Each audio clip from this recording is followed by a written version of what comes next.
بسم اللہ الرحمن الرحیم. خوش آمدید ناظرین. مکالمے کی دوسری نشست اس موضوع پر جو ہم نے کل 25 دسمبر کا ابتدا کیا، قائد اعظم محمد علی جناح کی شخصیت، اور اس وقت میرے ساتھ تشریف رکھتی ہیں ڈاکٹر ہما بقائی، اور ایک ہجوم ہے نوجوانوں کا ماشاءاللہ. 60% کی آبادی تو ہے مجھ جیسے نوجوان اور ان جیسے نوجوانوں پر مشتمل، لیکن ایک بڑی تاریخی جگہ پر آج یہ تشریف فرما ہے ہمارے ساتھ. یہ ہے فلیگ سٹاف ہاؤس جو کراچی کے مرکز میں موجود ہے، اور جو فاطمہ جناح صاحبہ کی خاص شخصیت کے ساتھ ایک وابستگی رکھتا ہے. ایک میوزیم بھی ہے فلیگ سٹاف ہاؤس کے اندر.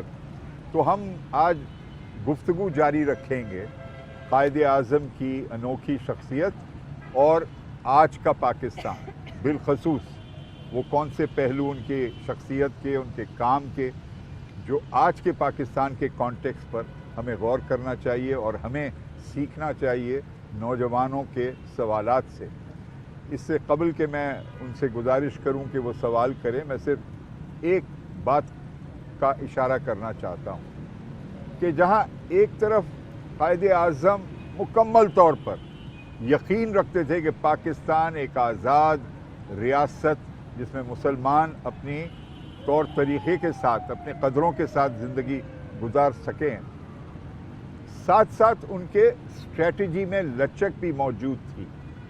اس حد تک کہ 1 سال قبل پاکستان بننے سے پہلے کیبنٹ مشن پلان کے تحت وہ تیار تھے کہ وہ ایک ہی ریاست کا حصہ رہیں جس میں زونز میں تقسیم ہو جائیں صوبے، اور ان زون میں جو مسلمان اکثریت کا زون ہے مثلا اسے آزادی ہو کہ 10 سال کے بعد وہ فیصلہ کریں کہ وہ اس میں جاری رکھنا چاہتے ہیں اپنی وابستگی یا ختم کرنا چاہتے ہیں. تو he was willing to postpone complete independence by another 10 years if necessary. اور دوسری لچک دیکھیے کہ مئی 1947 میں، یعنی کہ بیلی 3-4 ماہ پہلے کہ پاکستان کی آزادی حاصل کرنے سے، حسین شہید سہروردی جو بڑے ایک عظیم رہنما تھے بنگال کے، انہوں نے تجویز پیش کی کہ میں چاہوں گا کہ بنگال، ویسٹ بنگال، ایسٹ بنگال مل کر ایک آزاد ریاست بنائی جائے. تو اس وقت قائد اعظم نے اس کی حمایت کی، انہوں نے ایکسیپٹ کیا. لیکن مخالفت کس نے کی؟ برطانیہ اور کانگریس بالخصوص، کیونکہ اگر وہ مانی جاتی تو پھر مسلمان اکثریت ہندو پر راج کرتی، کیونکہ بنگال میں مسلم میجورٹی تھی. تو میں صرف اس کا اشارہ دے رہا ہوں کہ up to the last moment Jinnah صاحب was a pragmatic, rational, realistic person.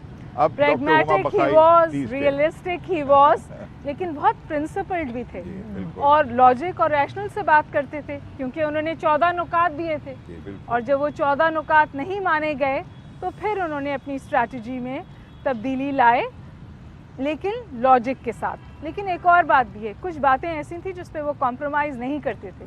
ایک واقعہ آپ کو سناؤں گی اور پھر اپنے اسٹوڈنٹ سے کہوں گی کہ سوال کریں. یہاں یوتھ بیٹھی ہے. ایک نشست میں قائد اعظم تشریف فرما تھے اور محترمہ فاطمہ جناح ان کے ساتھ تھیں. ریلیجس نشست تھی، تو وہاں ان سے کہا گیا کہ فاطمہ جناح اسٹیج پہ نہیں بیٹھ سکتی، آپ ان سے کہیں اندر تشریف لے جائیں. قائد اعظم نے کہا فاطمہ اکیلے نہیں جائیں گی، پھر میں بھی چلا جاؤں گا. اور اس کے بعد فاطمہ جناح صاحبہ بھی وہیں بیٹھی، نشست بھی ہوئی اور قائد اعظم بھی اس میں بیٹھے. تو یہ وہ پرنسپل سٹانس تھا جو وہ لیتے تھے، یہ وہ پرنسپل سٹانس ہے جو ہمیں آج لینا چاہیے. اب آپ سوال کیجئے. سر میرا سوال یہ ہے کہ کیا یہ درست ہے کہ جو پاکستان کا مطالبہ تھا وہ ایک ہائی پوائنٹ تھا جب 1940 میں مطالبہ کیا گیا پہلی مرتبہ پاکستان کا، اور اس کے بعد جو ہے وہ ایک سیاسی جو اصل جو اس کا مقصد تھا وہ یہ تھا کہ زیادہ سے زیادہ حقوق حاصل کرنا، اور پھر پاکستان کا جو جس حالت میں ہمیں دیا گیا یہ ایک انیویٹیبل ہو گیا due to the attitude of Congress and the Britishers. آپ نے سر خون خرابے کی بات کی، تو سر کیا آپ کو یہ لگتا ہے کہ جو 3 جون پلان سے پہلے جو سر سیپریشن آف بنگال اور سیپریشن آف پنجاب ہوئی، تو سر کیا اس میں قائد اعظم کی کنسنٹ بھی شامل تھی اور was it in any way affected by the fact that he was ill from tuberculosis and he knew that he was dying? شاید کم لوگوں کو اس بات سے واقفیت ہو کہ قائد اعظم محمد علی جناح نے سخت مخالفت کی تھی پنجاب اور بنگال کو تقسیم کرنے کی. انہوں نے مئی 1947 میں برطانیہ کے وزیر اعظم کلیمنٹ ایٹلی کو خط لکھا کہ آپ یہ مت مانیں کہ ان کو تقسیم کیا جائے. ہم چاہتے ہیں کہ بڑی تعداد میں غیر مسلمان بھی پاکستان کے شہری بنیں. ہم یہ نہیں چاہتے کہ سکھ ہو یا ہندو ہو یا مسیح ہو وہ اپنے گھر کو چھوڑ کر ہجرت کریں کہیں اور, وہ رہیں پاکستان میں رہیں. اور یہ کانگریس جو اصرار کر رہی ہے بنگال اور پنجاب کو تقسیم کرنے کی, یہ نہیں ہونا چاہیے. دونوں صوبوں کو پاکستان کا حصہ بننا چاہیے کیونکہ یہاں پر مسلمانوں کی اکثریت ہے. بلکہ یہ بھی کہا جاتا ہے کہ انہوں نے کلکتے کے بارے میں کہا جو مغربی بنگال کا شہر تھا کہ پاکستان کا تصور کرنا کلکتے کے بغیر اس طرح ہے کہ ایک انسان کا تصور کریں بغیر دل کے. کیلکٹا از دا ہارٹ. تو اس حد تک وہ چاہتے تھے کہ اس قسم کی منفی تقسیم نہ ہو. پاکستان کا جو جس وقت انہوں نے مطالبہ کیا گیا لاہور ریزولوشن میں, تو سر کیا اس وقت وہ it was intended as a high point کہ ہم یہ ایک میکسیمم مطالبہ ہے, اس پہ کمپرومائز ہو سکتا ہے اور مطلب ان پہ الزام لگتا ہے سیپریٹزم کا؟ آپ اس کا جواب 1940 میں جب ہوا اور پاکستان ریزولوشن پاس ہوا تو اس وقت کوئی ابہام موجود نہیں تھا اس حوالے سے. قائد اعظم کا ویژن, ان کی ورسٹیلٹی, ان کی اسٹریٹجیز, ان کی پریگمیٹک اپروچ, ان کا ویژن جینڈر ایکویلٹی سے ریلیٹڈ, ان کا ویژن سیکولر اسٹیٹ سے ریلیٹڈ, ان کا ویژن اسلام سے ریلیٹڈ. تو پچھلے 74 سالوں میں لگ بھگ 7 ڈیکیڈس کے اندر ہم ان کے ویژن کو, ان کے پریگمیٹزم کو, ان کی اسٹریٹجیز کو اپلیکیبل کیوں نہیں بنا سکے اور ان کو اپلائی کیوں نہیں کر سکے اس اسٹیٹ پر؟ کیا بڑی رکاوٹیں تھیں یا کیا بڑی رکاوٹ ہے ابھی بھی ہیں؟ بہت مشکل سوال ہے, لیکن یہ بات تو طے ہے کہ کچھ ویسٹڈ انٹرسٹ ایسے تھے جو حاوی ہوئے اس ڈائریکشن پہ جو پاکستان نے لی اور وہ موجب بنے ان چیلنجز کا یا ان مسائل کا بھی جو ہمیں آج درپیش ہیں. لیکن ابھی بھی اٹس نیور ٹو لیٹ, اور دا فیکٹ کہ ہم بات کر رہے ہیں اور یہ سوال آپ اٹھا رہے ہیں اس بات کی عکاس ہے کہ قائد زندہ ہے. اور اسی ایک ایسے انوکھے قومی ریاست کا جنم لینا وہ خود ایک معجزہ تھا. بالکل. اور کیونکہ اس کا کوئی مثال نہیں ملتا تاریخ میں کہ ایک ایسی قومی ریاست بن رہی ہے جہاں 52 یا 55% آبادی ایک حصے میں, 45% آبادی دوسرے حصے میں, اور 1000 میل دور بیچ میں ایک ایسا ملک جو نہیں چاہتا کہ دونوں ونگز قائم رہیں. اس کے بارے میں کلیئرٹی کے ساتھ, کنسسٹنسی کے ساتھ کیسے ہم تشکیل دیں اس ویژن کو. تو قائد اعظم خود سیکھ رہے تھے. وہ حرف آخر تو وہ نہیں تھے نا, وہ بھی پہلی دفعہ اس مرحلے میں داخل ہوئے. He became Governor General of a country that had never been created in this manner before. So he was also learning, as were his colleagues. تو یہ ناگزیر ہوتا ہے. ایک باقی کے ممالک کا بھی تجربہ یہ رہا ہے, کچھ غلطیاں ہوتی ہیں, کچھ مناسب فیصلے ہوتے ہیں, کچھ غلط فیصلے, اور ان کے جانے کے بعد کئی فیصلے بہت غلط ہوئے لیکن کچھ فیصلے پھر فائنلی درست بھی ہوئے. 1970 میں جا کر مثلا ایک فوجی غیر منتخب شخص جنرل یحییٰ خان, اس سے قبل کہ انہوں نے وہ سانحہ مشرقی پاکستان کو ممکن بنایا اپنے غلط فیصلوں سے, انہوں نے بہت اچھا فیصلہ کیا.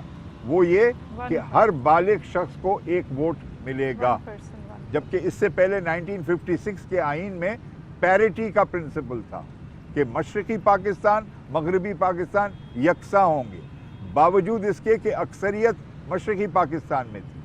تو سیکھ رہے تھے.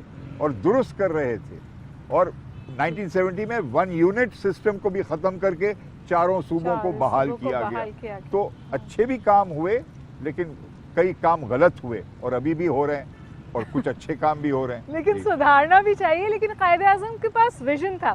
دیکھیے انٹرنیشنل ریلیشنز کے بہت سارے اسٹوڈنٹس یہاں پہ بیٹھے ہوئے ہیں.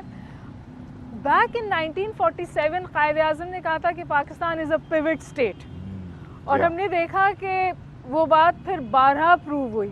آج چاہے فرنٹ لائن ان وار ہو, ان ٹیرر ہو, یا فرنٹ لائن ایک اکنامک انیشیٹو ہو, Pakistan continues to be a pivot state.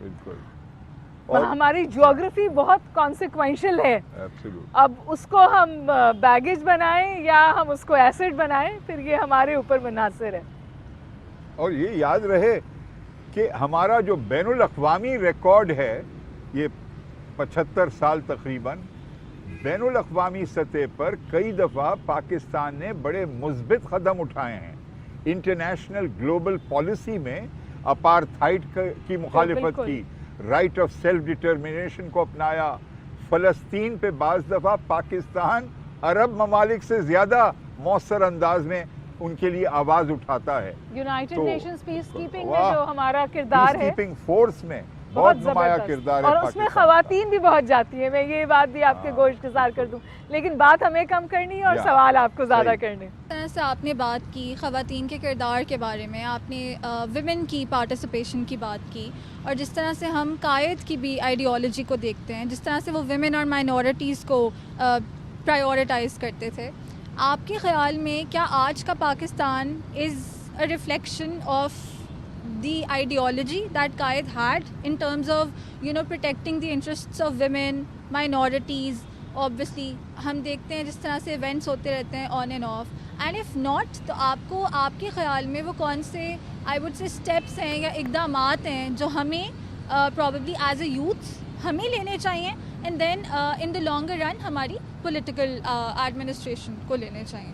خواتین کے حوالے سے ہمارا کمٹمنٹ تو پورا ہے, اور بہت مطلب we had a women prime minister, یہ ہمیں world's first Muslim youngest women prime minister. اس کے بعد the representation of women in the parliament 33%, بہت بہت بڑا قدم تھا. پھر اگر آپ ٹرشری ایجوکیشن میں بھی ابھی دیکھیں, بہت خواتین اوپر آئی ہیں. کیا ہم خواتین کے لیے بہت اچھا ملک ہے؟ نہیں, بہت سارے مسائل ہیں, اور ان مسائل کو ایڈریس کرنے کی بھی ضرورت ہے. لیکن ایک اسٹیٹ کمٹمنٹ ہے کہ یہ چاہے خواتین ہوں چاہے مائنورٹیز ہوں, ان کے رائٹس کو پروٹیکٹ کرنا ہے. کیا اسے صحیح طور کر پا رہے ہیں؟ وہاں پر میرے خیال ہے بہت بہت کچھ ہو سکتا ہے. یہ یاد رہے کہ آج باوجود اس کے کہ لاکھوں پاکستانی خواتین اپنے بنیادی حقوق سے ان کو دور رکھا جاتا ہے, ساتھ ساتھ کئی لاکھ پاکستانی خواتین بہت آگے بڑھ چکی ہیں تعلیم میں, تربیت میں, افواج پاکستان کے رکن کے حیثیت سے, تعلیم کے شعبے میں, صحت, بینکنگ, فائنانس.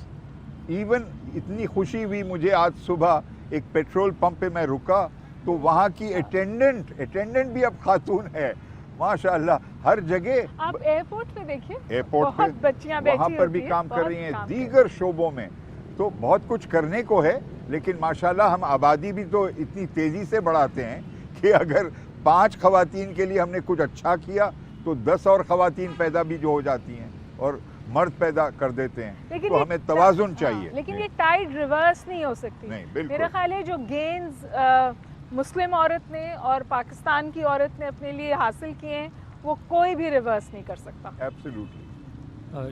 ڈاکٹر بقائی, اس پہ aren't we shying away from the fact کہ میٹروپولیٹن شہروں میں تو ہم دیکھ رہے ہیں چینج آ رہا ہے, بٹ اگر ہم چھوٹے شہروں کی بات کریں, the women's there are still oppressed, they're not given a voice, they're not given their rights. اس کے علاوہ آپ نے ابھی اپنے جواب میں اسٹیٹ کی بات کی کہ اسٹیٹ کا کردار کیا ہے, تو Pakistan is the 6th most dangerous country for women to live in. تو اور جو آپ نے ابھی بتایا ہمیں وہ تو سب انڈیویجول ویمن ہیں جو کہ سامنے آئی ہیں, but I don't see the role of state. Pakistan being the 6th most dangerous country for women, where is the state? Pakistan has legislated for women.